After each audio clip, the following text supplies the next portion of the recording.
everyone, and welcome back to the new episode where we're going to be talking to Tamara. I'm sure you know her. She spoke 5 times in Brighton. She's speaking a lot of our iGaming conferences. She is promoting the good SEO and the good links. And today she is going to be talking to us about surviving a link spam, so all the UGCs and all the other beautiful things we see in Go, and not to become part of it. Tamara, welcome to our podcast.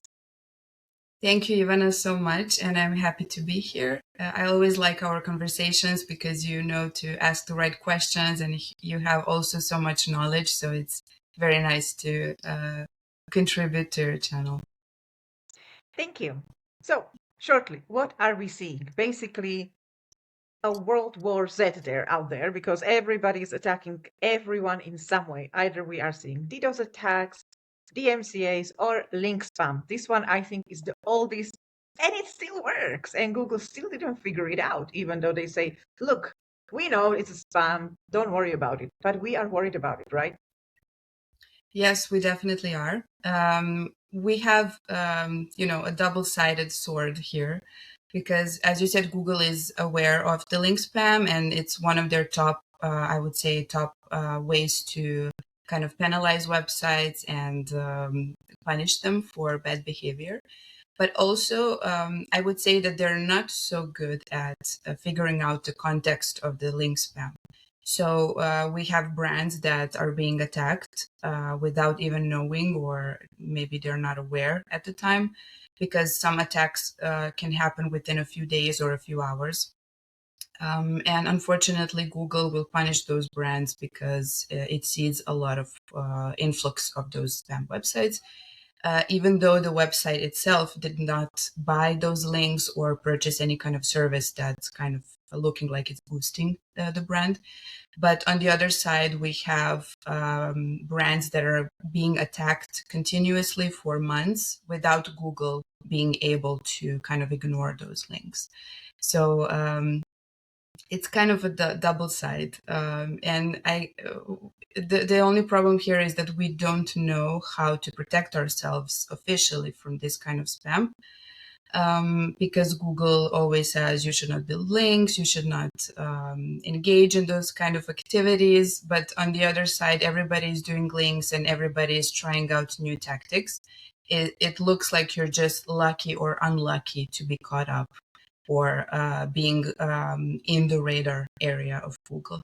So this is why I was trying so much to kind of figure out what is going on and what kind of attacks are easy to spot or easy to prevent in a way, because if we don't have official any kind of guidance on how to protect ourselves, just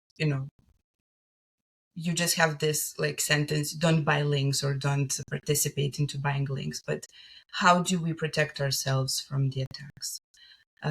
There are some technical ways, but not every brand has the scope or the budget to kind of have a huge wall of security behind the Cloudflare and etc. So there is so many brands out there being exposed. So this is kind of where I try to figure out from the, going back a few steps and trying to figure out what's going on and what we can do here. So yeah. I would say everybody would say, well, disavow. But yes, you can, but disavow takes time. Like you are attacked now, your website is plummeting. Of course, the attackers are winning because Google, let's be honest, they favor them. No matter if it's DMCA attack or link attack, they favor them. They just act. Especially if you are one of the nasty ones and you send a spam attack and then you submit to Google, look, this website is using links. They are buying them. I think this is when it gets figured out more. And Google just listens like, oh, okay, we'll just de-index them. Bye-bye. We don't like you anymore. So we would say disavow. But disavow, first of all, take months till it gets picked up by Google. We never know if it's going to work or not because it's just a recommendation file. And as well, once we are under so many attacks and we keep disavowing, maybe people don't know this, I'm sure you do. Disavow has got its limits. It's 100,000 lines, right? And 2 MB. That's it. You get that. And then what? Then what? Yeah. Spam continues. And then what? So what is your solution? I mean, obviously, Cloudflare, as you said, we all work with it. I mean, obviously, some people don't know what is Cloudflare. I had clients like that, but look into it. Good thing for you. Yeah. So if you have Cloudflare, you can filter out a lot of attacks, DDoS attacks, a lot of spam attacks, negative CTR attacks. But as you said, we're not going to talk about that. Disavow is sort of a solution, not perfect. What do you do? So I would start. There is a few ways that you can protect yourself, and I would say start with preventing. For example, try to build enough strong website to kind of prevent spam. I mean, you will always get caught up in spam. Let's be clear. So that's always going to happen. You might be able to spot or not. Especially for iGaming and crypto brands, I would say that it's very, very easy to kind of get into that bad neighborhood. But start by building a secure enough portfolio. So you need a secure baseline. We're launching the iGaming SEO Boardroom, a consulting group and community built by two of the leading names in the space, and over a decade of experience working with some of the biggest brands in the industry. I'm Sean, founder of GameChanger. We've been leaders in the SEO space for over 7 years. And I'm joined by Ivana Flynn, a prominent SEO expert known for sharing SEO insights with over 10 years experience ranking sites in iGaming SEO. If you know this space, you know how fast things move. Black hat tactics, negative attacks, Reddit updates, AI, it changes constantly and most teams are always a step behind. That's exactly why we are launching the Boardroom. Weekly insights, training, updates and access to us. So you and your team always have a game plan before things happen and not after. We've already sold out our founding members and have now just opened the waitlist for early access. Click the link in the description to join the Boardroom. We'll see you inside. I see this a lot with smaller brands or brands that are getting into the market. They just get caught into that kind of spam that's large directories, or maybe they're trying out keyword boosting with links or whatever they're trying out. It only takes one link or placement on one website to be present in the whole network. And the bad side here is that those kind of networks are working purely automated, like automatically. So there's usually not a person there that's kind of, you published a link on this website and now I'm going to attack your whole network or your whole brand. That's not usually what's happening. And this is why it's so unpredictable. This is why you can't really know unless you start getting attacked. You can't really know when or how you're going to get attacked if it's link spam. So knowing that this is automated, most of the cases, you need to become strong enough to endure those attacks, because I'm seeing this in the last, let's say, year and a half. Much more, and especially since the AI and LLMs being more, available in that agentic way to any kind of people, good or bad SEOs. Anyone can build an automated agent that kind of, gives influxes of those links or clicks or any kind of fake bots. So I always recommend brands to build their portfolio from the scratch. So people always like to start with smaller budgets, and I understand that, but think of your strategy as your foundation and something that's like a house. When you're building a house, you need a strong foundation, and then you can build on top whatever you want. This is also the same with the websites.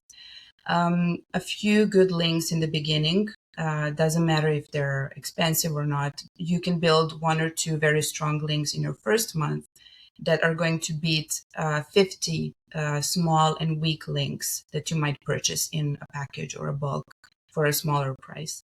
So this is what smaller brands, also the big ones, but smaller brands that we're talking about now, they would always go for a cheaper option and start very, very weak. That's the problem. So build your foundation properly. So when and if the spam attacks begins, you have enough time. You're not erased immediately. You're not, off the grid immediately. You have maybe a week or 2 weeks, maybe even a month to those backlinks that you build to keep your fortress and give you enough time to react either with a disavow, as you said. It takes time. Maybe you're lucky enough to caught the first wave of link spam, because they usually go in waves, as I could spot. So maybe you're lucky enough, and then maybe you can just submit 1 or 2 disavow rounds and then clean up. But a good foundation will always give you, time or like a healthy environment. I actually have example that's happening right now to one of our brands, and it's quite interesting because it's not that easy to figure out the context. So there is a large brand that acquired a smaller brand in another country, and it's a casino environment. So a large casino operator bought a smaller one, and the smaller one started redirecting all of their pages and everything to the big brand, and everything was okay. But I didn't know that from the link side. So we are providing backlinks. We are kind of a third party role here in this situation. And all of a sudden, after maybe 2 months of building links for the main brand, they started losing on their branded keyword. I'm not allowed to say which one, but it's one of the most famous Google casino operators in the world. And they're losing on their brand keyword. Like, they should be number one forever. And I started noticing those, Telegram group kind of links or whatever links spam in Ahrefs, but that's okay. That's kind of automated. We can see that it's automated. So from the experience, it's just invisible to Google and to Ahrefs. So that's fine. That's not the spam that I think that is causing the problem. But then I see a lot of the new links appearing every few hours that are redirecting from the smaller brand that's been acquired. So after investigating a little bit, somebody read the news a few months ago. They prepared a whole system. They prepared a mirror website for the smaller brand. They took away their brand name. So they created a similar kind of dummy small domain that picked up all the good keywords and the branded traffic, but at the same time they started buying all those spammy links to both small and the big brand. And what happened is that we could not notice this in the first few weeks because we had strong links going on in the strategy. Everything was going great. And then once it happened, we had enough time to kind of disavow what's been damaging already, and then move on with even stronger links. Because in my opinion and experience, there is no way to really fight link spam if you're just limited to disavow and nothing else.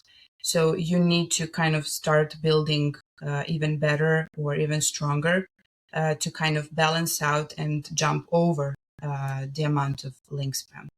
So it's a very interesting situation because somebody planned this and somebody knew this from the news, but none of the tools, none of the LLMs, nothing could spot this besides me with the human brain. So,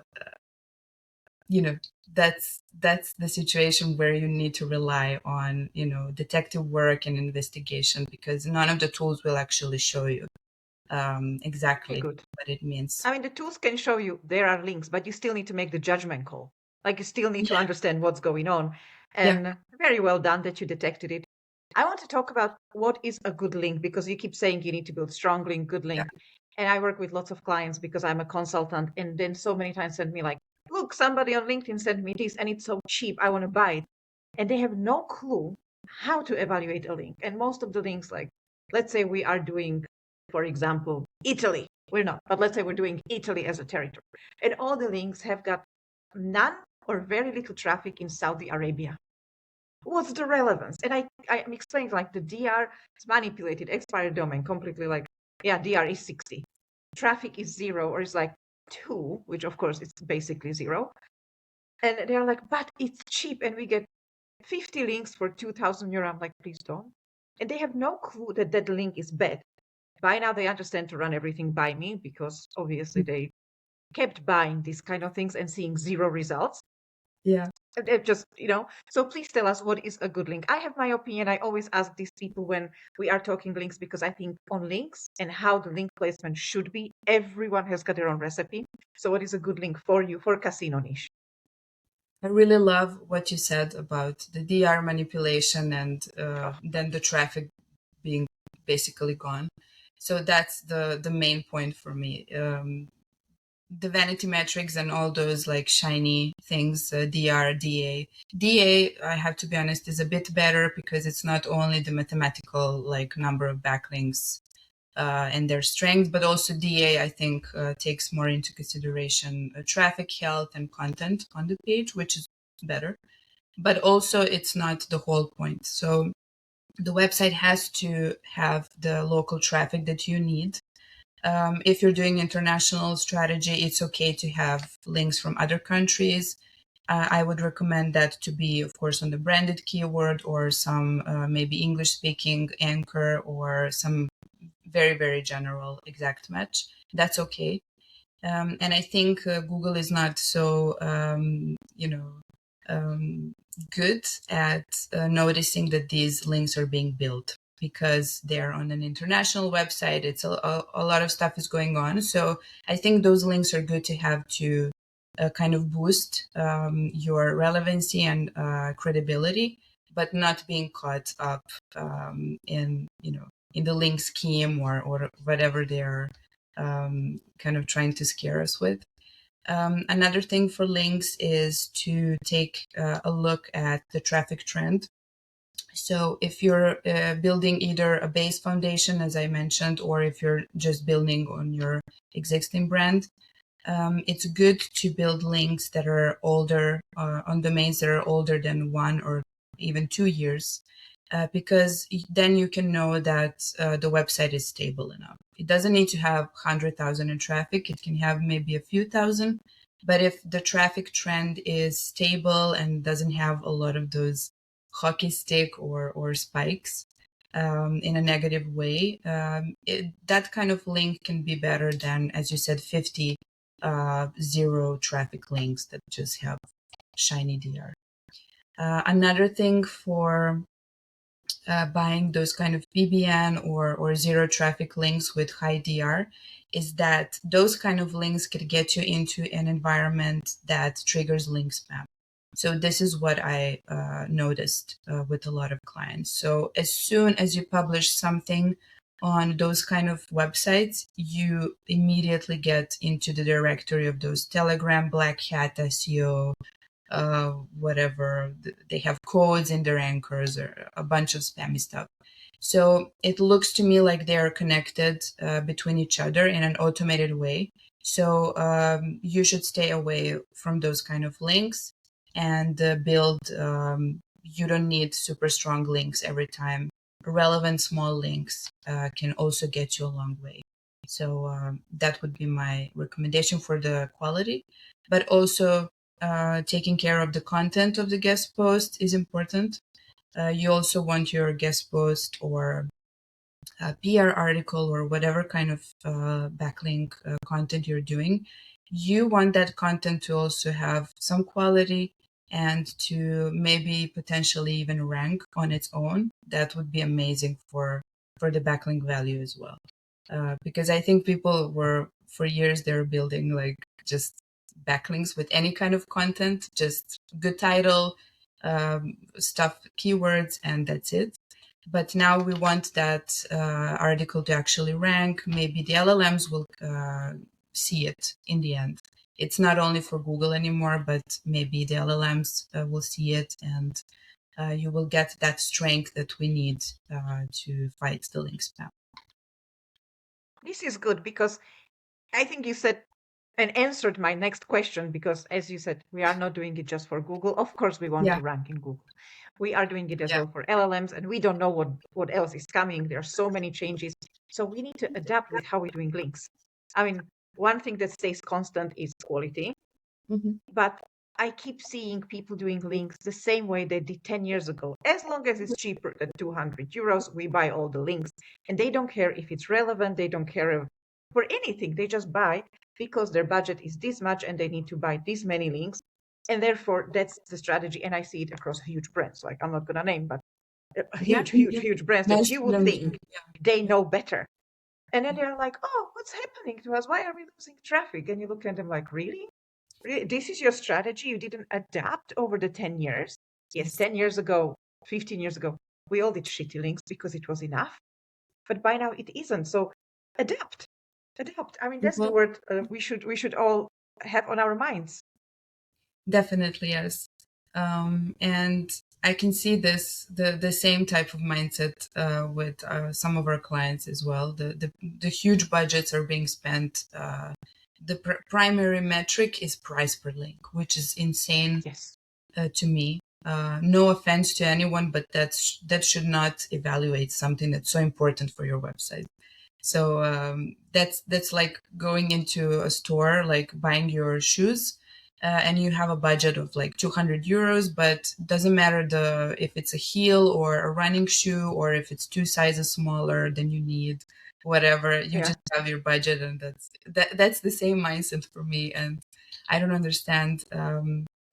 I mean, I do understand, because people, SEOs, especially in iGaming and crypto, they're very focused on numbers, and they will do pretty much anything to rank as fast as possible, which I do understand. It's a competitive environment and it's fine, but they're not able to pick up all of the factors that they need, which is, I think it's good that they outsource for content or backlinks. They need to outsource somewhere, because then people like me can, for example, take care of the backlinks 100%. And then stuff like this there is no chance for any kind of misalignment or bad judgment to happen, because we know what it needs. Maybe on the other side, you are handling technical or content or something like that.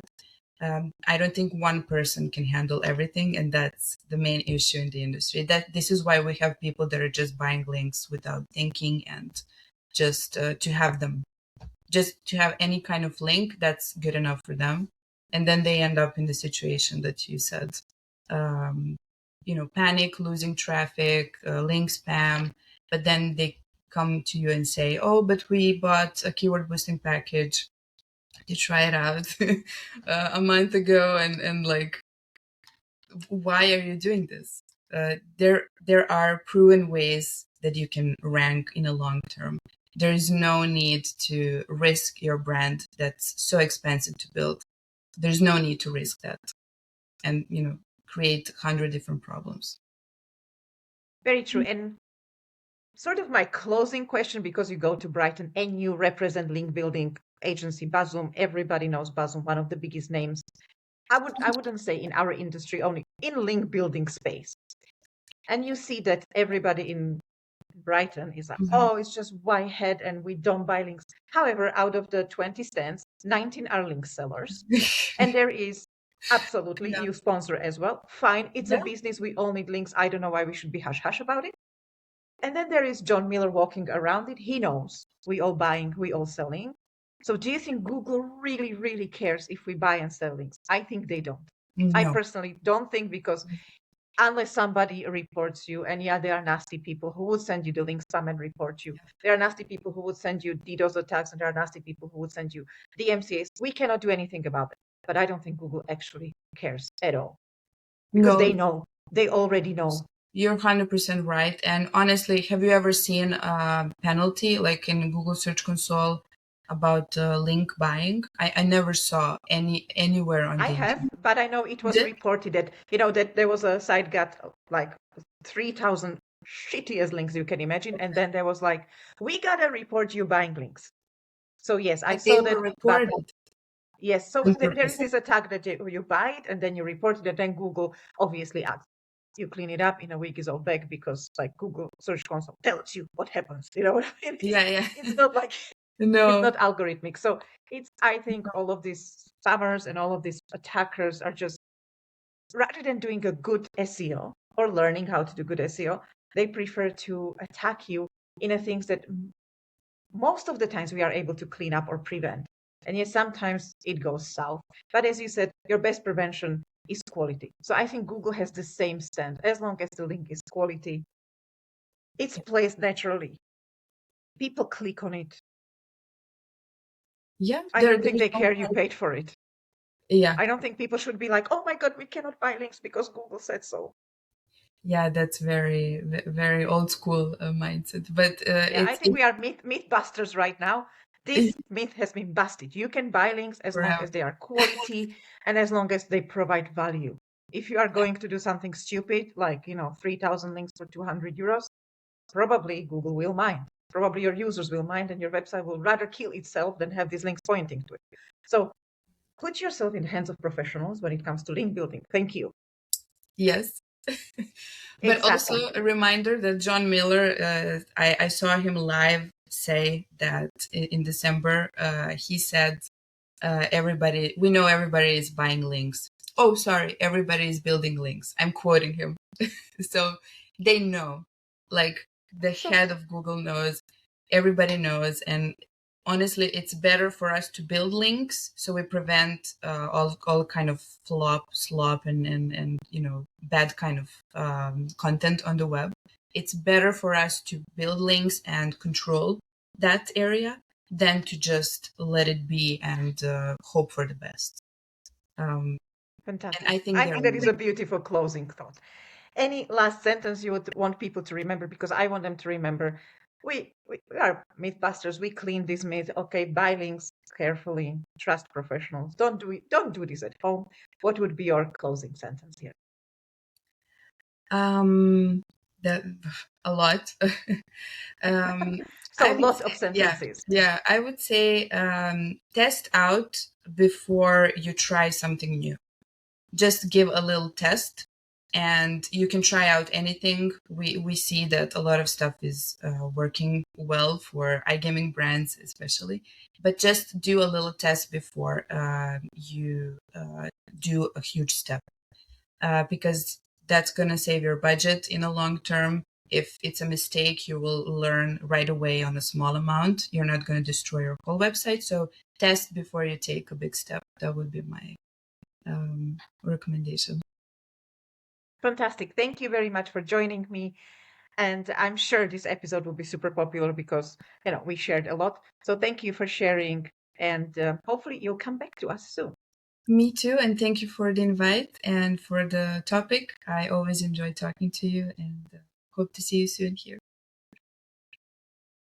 If you got value from this video and want direct access to us, weekly calls, training, and the latest SEO updates, and a community of people operating at this level, click the link in the description to join the boardroom. We'll see you inside.